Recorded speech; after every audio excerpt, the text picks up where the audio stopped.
Hi there, welcome to day one of Ships and Wrecks of New Hampshire. My name is Laurel Seaborn, and I'll be your professor for this class. And of course, I'll be the voice in all of these lectures.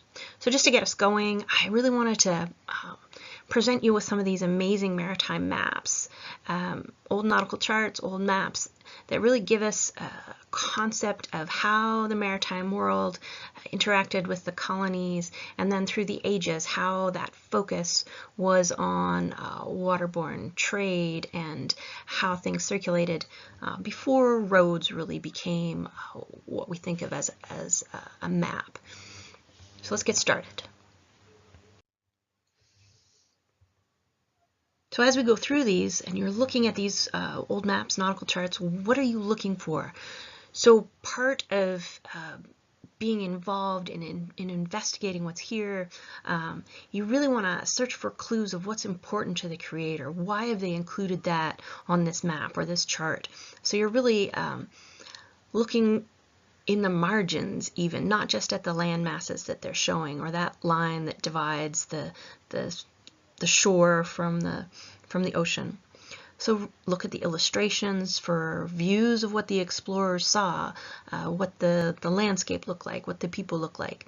And of course, look at these maps for evidence of change over time. So because there's a series of maps that we have across the ages, you can see this change. It provides that evidence of how the land and the sea have changed.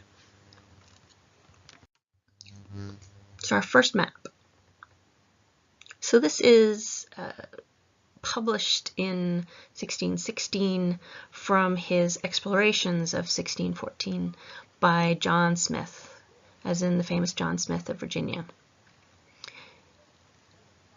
And you can see, looking at this map, some idea of what he thought was most important. So look closely at what's there. Really focus in on it. Hopefully you can even read some of it. So let's look around at this. So part of what he has included in it is a very strong connection to the sea. So he has these ships everywhere on the map and what even looks like a sea monster.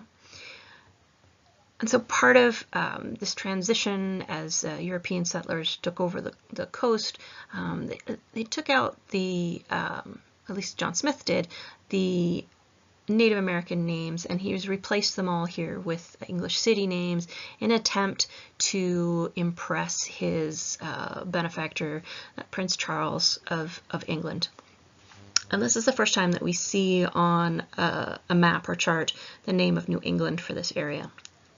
And some of the landmarks that really stand out, he named them the Smith Isles, what is now the Isle of Shoals, and presumably the river behind it would be where Portsmouth eventually grows. Cape Ann is a very prominent landmark, originally named Cape Anna.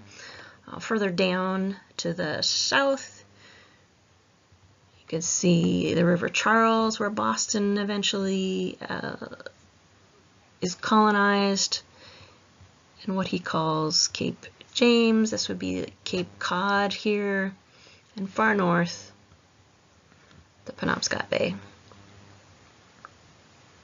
Other things to look for, you see some of the animals,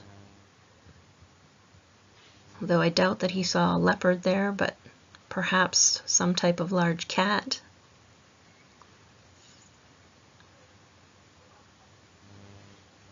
And these lines and markings within the ocean would have helped with navigation, as well as large landmarks ashore, so that ships coming in, seeing a large hill, would know approximately where they were. So let's go to the next one. So again, we have a map of New England. This one is from 1675. And again, very specific details and far more focus on shoreline and that that liminal space between, you know, where the land meets the sea, all those small harbors and islets.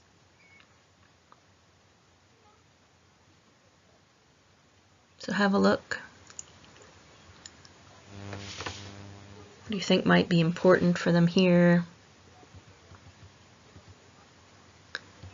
And then evidence of change from the previous map by John Smith.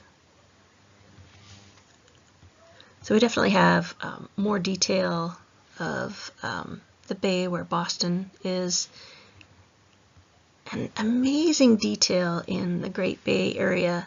So we have the Isle of Shoals there, just offshore, and you can see every inlet, and I believe the mapmaker has included Dover. We also still have a ship in evidence, perhaps a sea monster,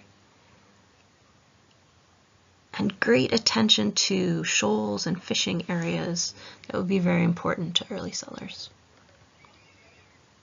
And where the river goes far inland, what looks like a confrontation between colonists and Native Americans. And of course, the settlements of Native Americans here.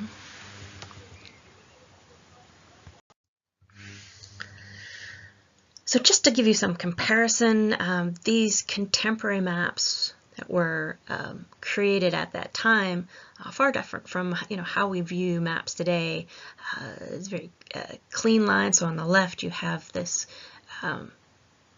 modernized, well-formed, geographically accurate, and yet this is meant to give us some concept of where tribes were at the time in 1500s, right before contact. So you see, you know, the names placed in locations where it was believed they lived, superimposed over top of modern territorial divisions in Massachusetts, New Hampshire, Vermont. Far different from what you see in the old 1675 map.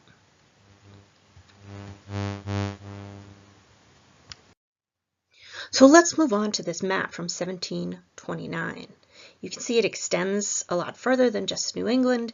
It's going all the way up to the Bay of Fundy in the north and down to the Delaware Bay in the south. Again, looking at this one, it gives you a totally different feel for what might be important to the creator, what they're trying to portray. What is it that you see with this map? So first off, we've lost much of the illustrations around the outsides of on the land mass, and instead it's been replaced by this large section of written description. There are no sailboats out in the ocean, but again, you can see how important these islands and shores are, as they're very defined, along with very defined areas for fishing, the St. George's Bank, the areas off Cape Cod, and further inland, another fishing bank here. So again, just a different focus on what's being looked at. So moving ahead to 1735, this map was created by Matthias Sauter, but it was taken for the forms of it from an earlier map drawn in 1651. So again, thinking about what you've seen earlier and how this map comes across, look closely at it. What is it that you're seeing with this one?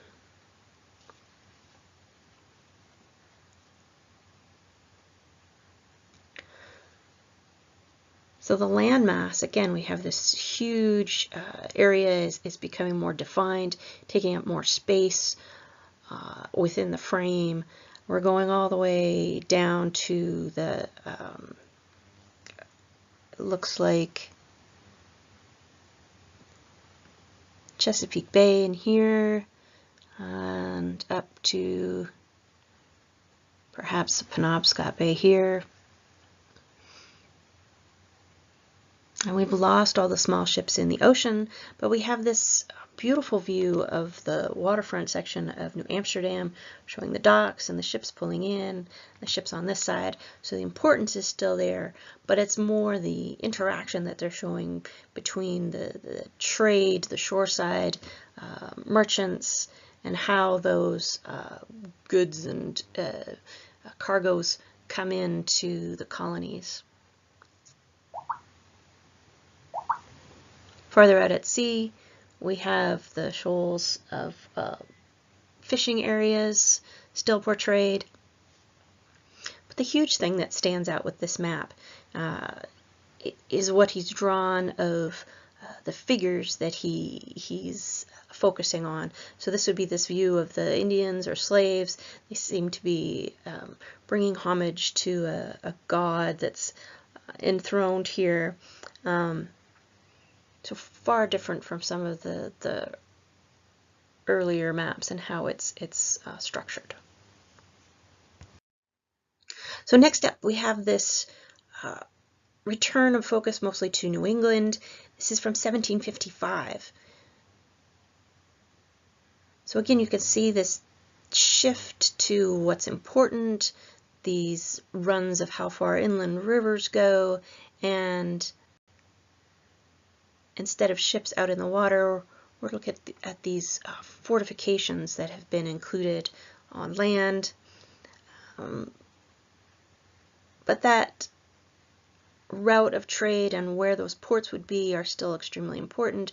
This is a close-up view of Boston Harbor, specifically showing all these islets and shoals so that ships will stay safe in this area, and still the focus on fishing banks or shoal waters to be avoided by ships.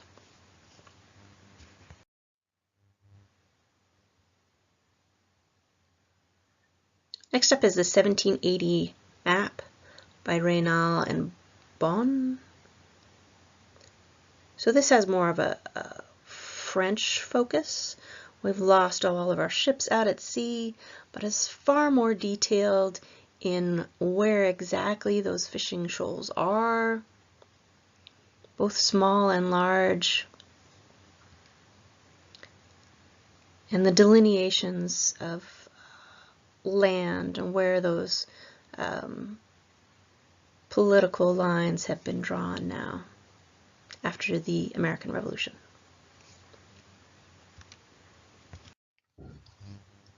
So moving on, looking at this particular map, what do you see as the focus here? So straight away, the largest word on there, the Piscataqua Harbor, all of what's within this frame really focuses on guiding ships into this harbor. So you have the Isle of Shoals out here, harder to see, but within all of this area there are soundings within the water showing how deep the waters are. So depending on how big your boat is, how far you can get in by what those depths are. It's showing small islets, areas where ships could anchor, and although this particular map does not have a date, we can figure that it was the late 1700s, early 1800s, because it does not yet show the second bridge going out to Great Island or Newcastle. So here's the first bridge coming this direction, but the second one coming over from here we have Portsmouth. The second bridge that came this way has not yet been built, which was in 1821. And again, the focus being what you would see from the water. You have this amazing rendering of the shoreline and the landmass that you would see, but there's nothing further inland from there.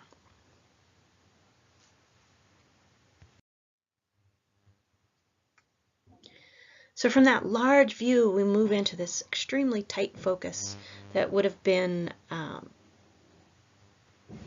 Portsmouth as a large port taking in trade, and the focus here you can see is totally different from the earlier maps and charts we were looking at. So this was drawn in 1813.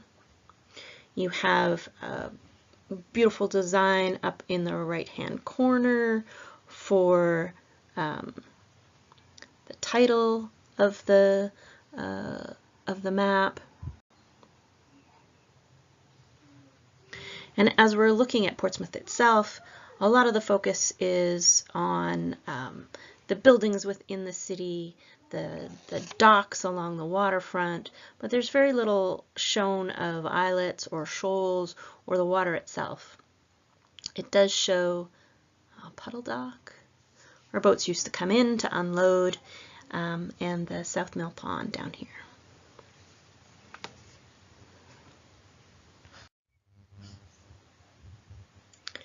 So this is quite a different rendering, looking at a view that a bird would see. So things are rendered three-dimensionally. So this was done in 1877. It was kind of all the rage then for these designs of cities of import, and there's a huge focus on the ship traffic and the trade. We have a steamboat, a schooner, a tugboat pulling that larger schooner, another steamboat here that would have been ocean going, it's so large, and all the docks showing the trade, the ships coming in, and again the entranceway to Puddle Dock.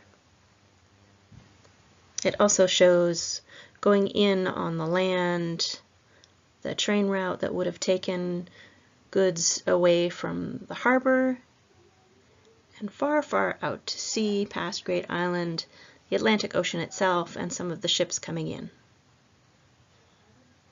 So again, just a different way of how to present the information by how you're looking at this map. It gives you some idea of what they felt was important.